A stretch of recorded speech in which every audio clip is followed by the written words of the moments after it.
Hello बच्चों, कैसे हो आप सब लोग। चलिए आज का टॉपिक स्टार्ट करते हैं, पैरेलल प्लेट कैपेसिटर। इससे पहले हमने स्फेरिकल कैपेसिटर पढ़ा था, तो बेटा उसमें कुछ कमियां थी, ठीक है।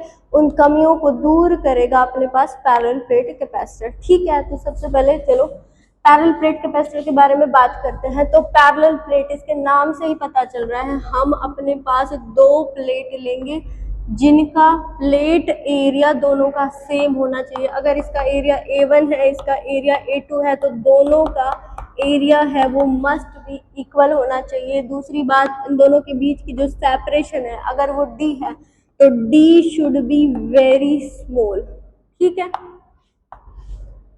दोनों के बीच की डिस्टेंस बहुत ही कम होनी चाहिए। दोनों के बीच एक प्लेट पे चार्ज होता है +Q, एक पे चार्ज होता है -Q, ठीक है। तो ये जो चार्ज होता है ये इसकी इनर वाली प्लेट पे होता है। अब देखो बात कर रहे हैं, हमने ये कंडीशन क्यों ली कि D should be very small. क्यों होनी चाहिए इनके बीच की सेपरेशन बहुत ही कम? क्योंकि बेटा देखो, यहाँ अगर ये +Q चार्ज है तो इसकी इनर वाली सरफेस पे +Q चार्ज होगा, इसकी वाली सरफेस पे -Q चार्ज होगा। तो जो फील्ड लाइंस बन रही होंगी, फील्ड लाइन कहाँ से कहाँ बन रही, पॉजिटिव टू नेगेटिव, तो इस टाइप की फील्ड लाइंस बन रही होंगी, ठीक है।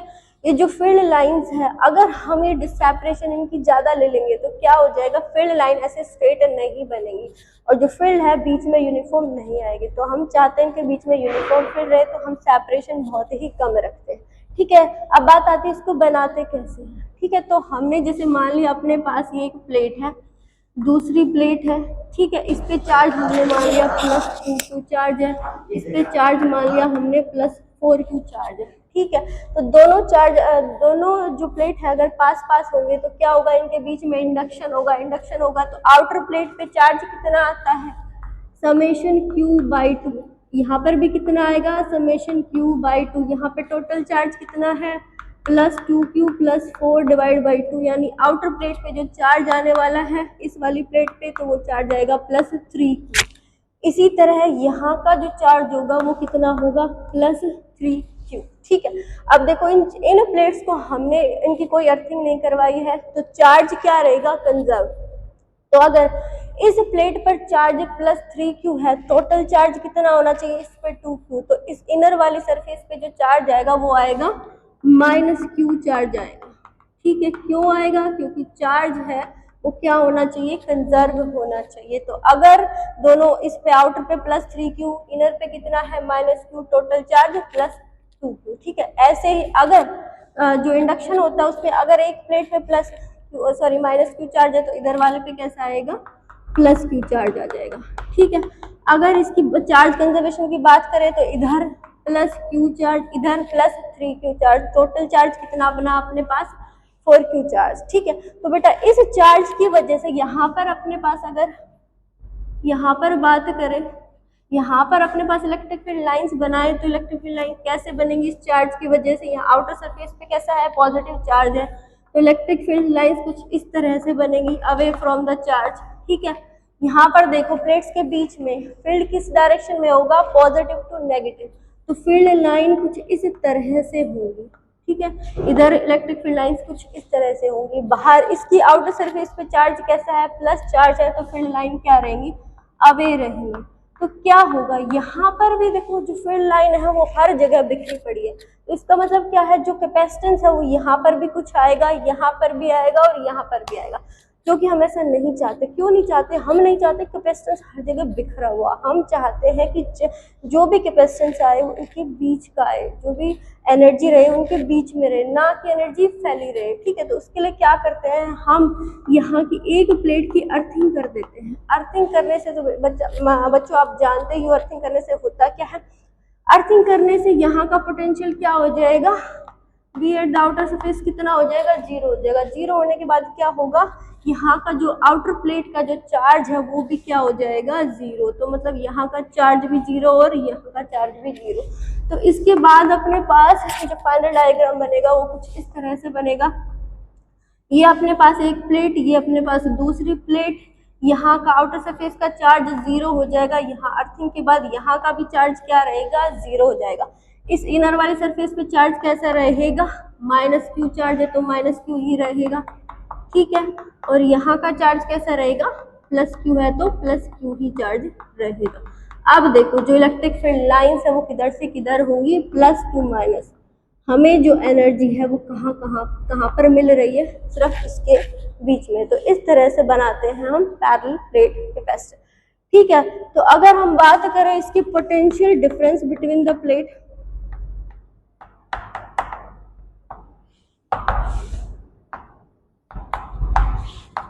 बिटवीन द प्लेट्स,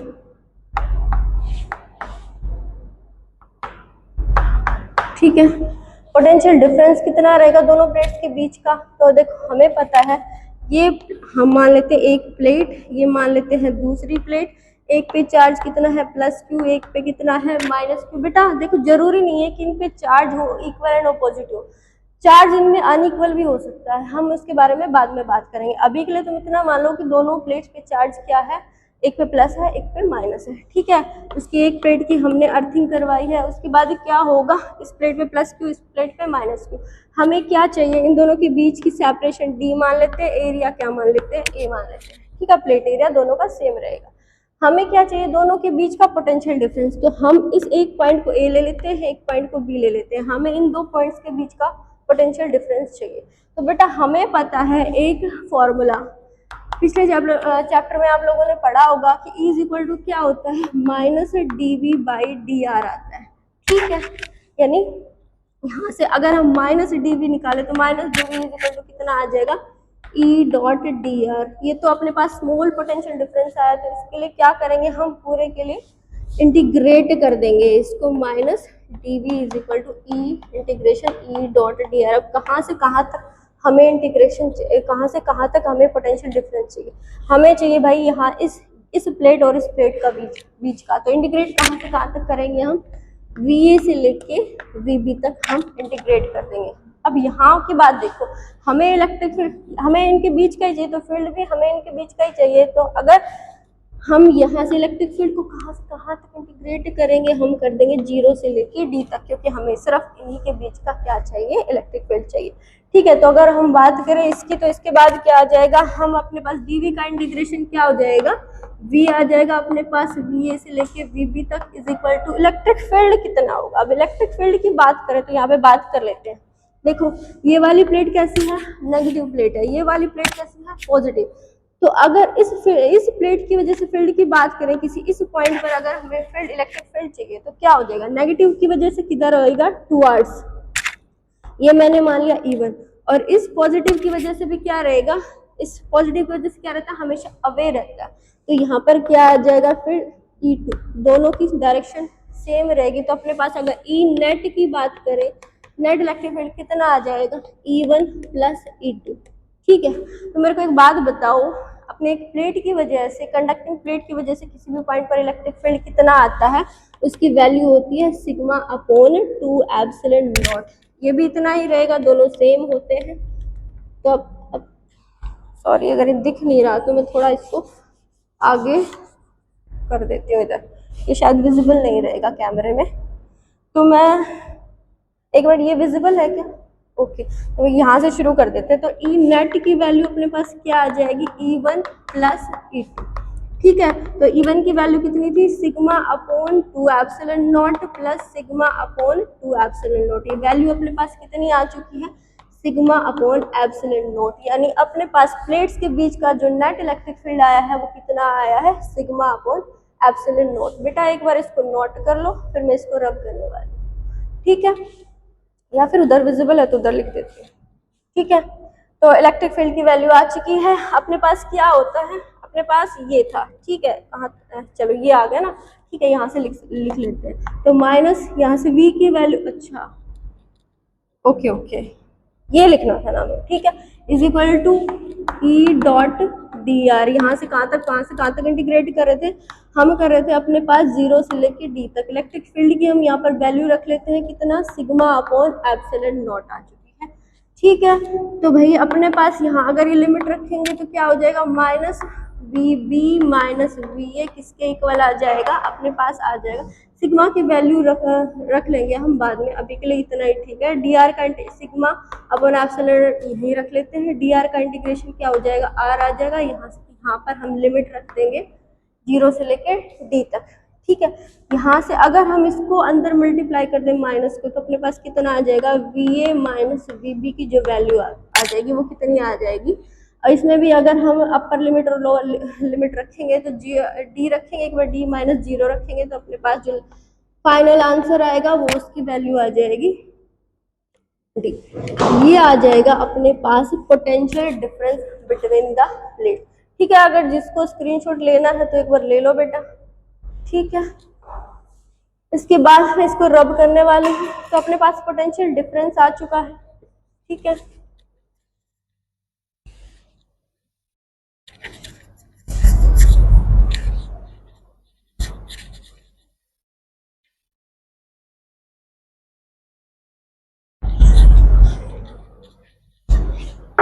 तो अपने पास जो पोटेंशियल डिफरेंस कितना आया था, VA माइनस VB, जो उसकी वैल्यू आई थी वो क्या आई थी अपने पास, sigma upon epsilon naught D।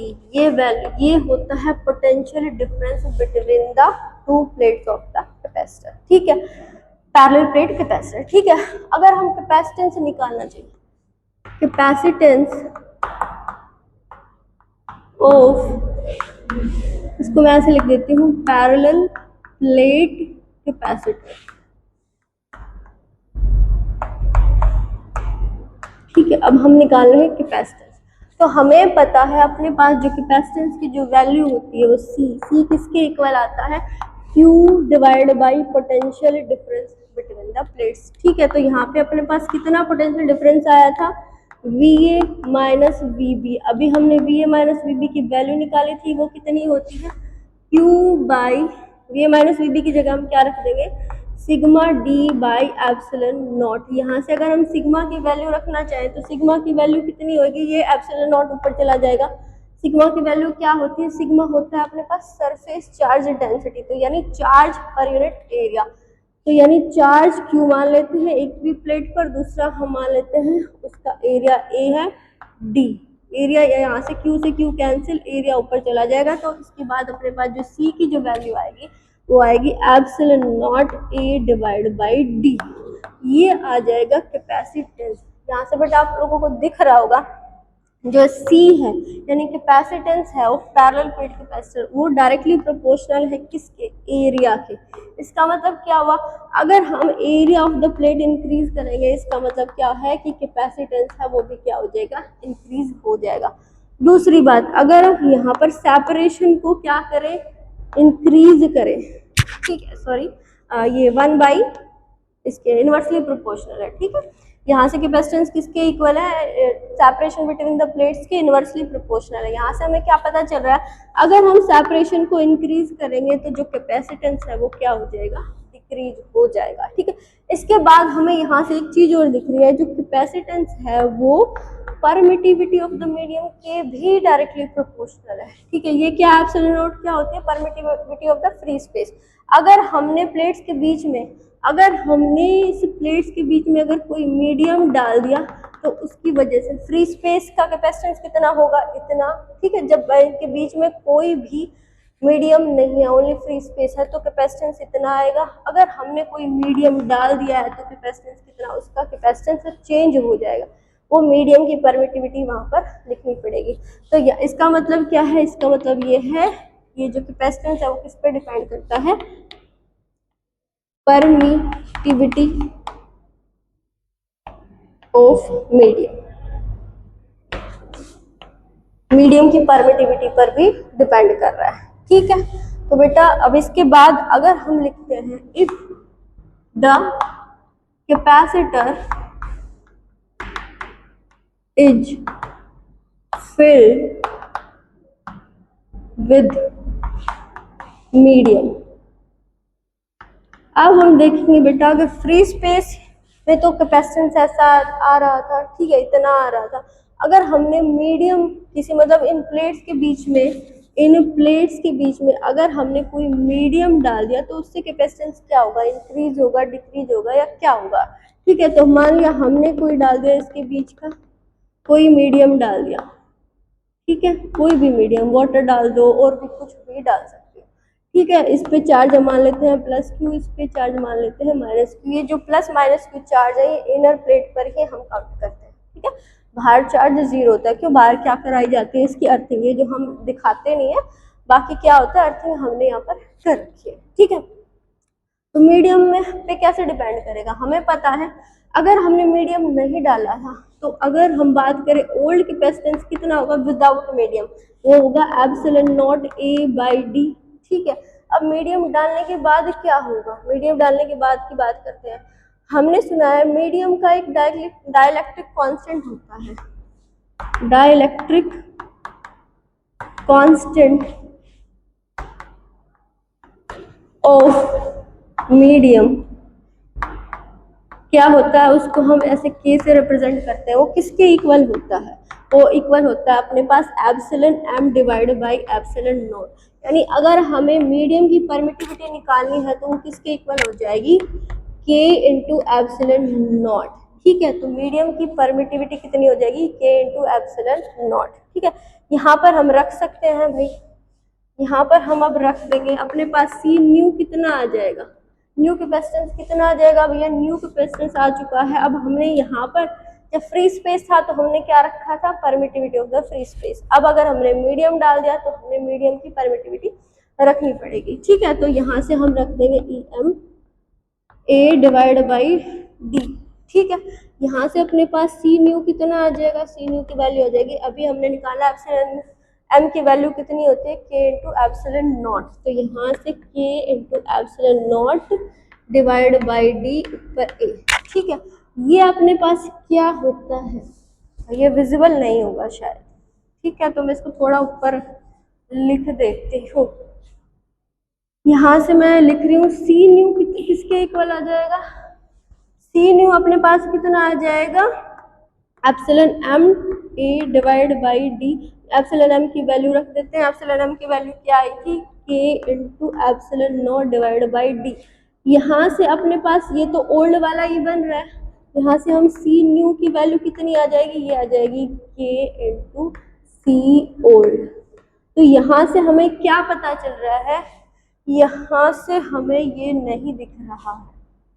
यहाँ से हम क्या कर सकते हैं? हम इसको थोड़ा सा रब करके रब कर देते हैं इसको।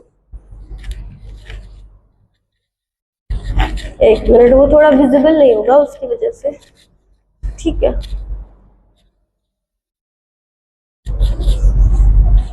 ठीक है, तो बेटा एक बार मैं यहाँ पे फिर से एक्सप्लेन कर देती हूँ।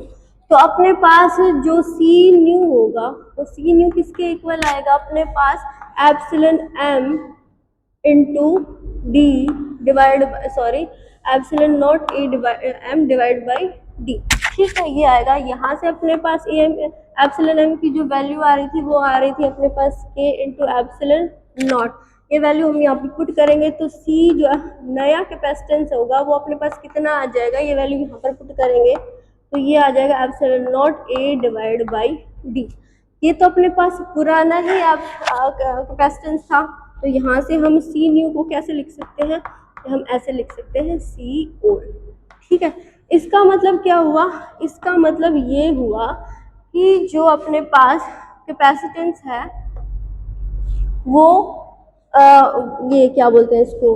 परमिटिविटी ऑफ द मीडियम के डायरेक्टली प्रोपोर्शनल है। यानी जैसे अगर हमने मीडियम के अंदर उसकी कैपेसिटेंस के अंदर कोई मीडियम डाला, ठीक है, तो उसका कैपेसिटेंस क्या हो जाएगा? बढ़ जाएगा। कितना?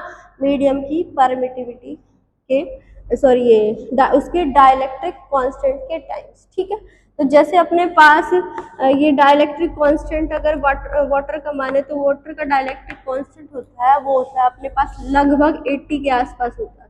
तो इसका मतलब क्या है कि अगर हम ये 80 की वैल्यू यहाँ रखेंगे तो अपने पास जो नया कैपेसिटेंस है वो कितना बढ़ जाएगा? 80 टाइम्स बढ़ जाएगा। ठीक है, तो ये बात थी भाई अपने पास कैपेसिटेंस की। कैपेसिटेंस क्या करता है?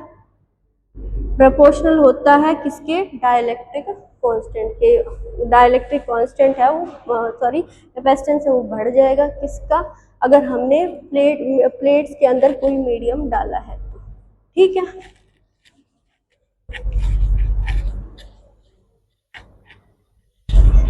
तो इसके बाद में हम बात करते हैं फोर्स की। ठीक है, ठीक है, तो इसके बाद में हम बात करते हैं फोर्स की। ठीक है, अगर प्लेट्स के बीच में फोर्स कितना लगेगा, फोर्स बिटवीन द प्लेट्स। ठीक है, मतलब इन पे फोर्स कितना लगेगा, इस पे चार्ज मान लेते हैं +2, इस पे चार्ज मान लेते हैं -q।